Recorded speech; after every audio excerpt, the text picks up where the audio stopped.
الاول كده اللي متعصب وما عندوش مشكله انه يشتم حد في التعليقات عشان الكوره ده مش مكانك.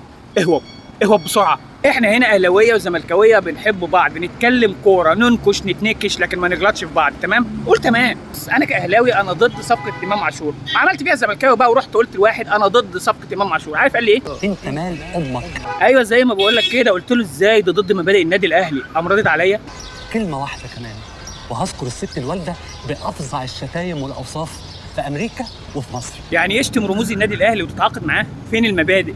فين القيم؟ فين انت لما كانوا بيتعاقدوا مع حسام وابراهيم حسن، ولا دول كانوا بيحدفوا الزمالك بالورد؟ ايوه يا عم بس ما يعملش كوبري عشان يروح. ليه؟ ده عصام الحضري سافر من الاهلي على سويسرا ورجع من سويسرا على الزمالك، ما قلتش انا كوبري؟ والصقر احمد حسن بعد ما ساب الاهلي وراح الزمالك ايه اللي حصل؟ يا راجل ده اتعمل فيلم عن الصفقات اللي بتتم ما بين الناديين. يا ابو كباتن فكرت وراجعت نفسك؟ مستحيل امضي الاهلي حتى لو بملايين الدنيا كلها. ماشي بس امام عاشور ده ابن النادي، ده كان بيعيط وهو ماشي. دموعك غالية على كل جماهير نادي الزمالك وعلينا طبعا كشخصيات داخل نادي الزمالك وعلى المستشار مرتضى منصور. يا راجل طب مش يمكن كان بيعيط من الفرحه؟ خليني انا بقى اكلمك عن مميزات صفقه امام عاشور.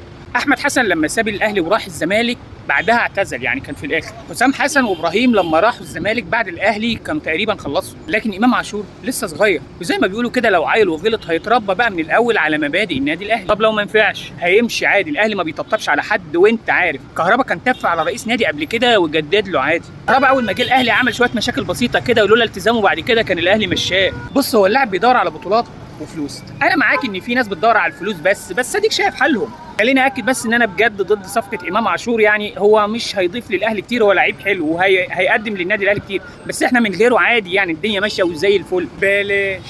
انت شايف مثلا امام عاشور ممكن يروح فين؟ الزمالك؟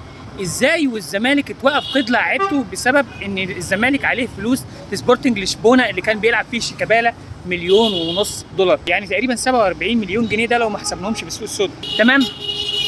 احنا هنا هنفضل نصيح، سواء الاهلاويه داخلين يحتفلوا او الزملكاويه داخلين يحفلوا علينا، الاثنين على دماغنا. تمام؟ قول تمام بقى.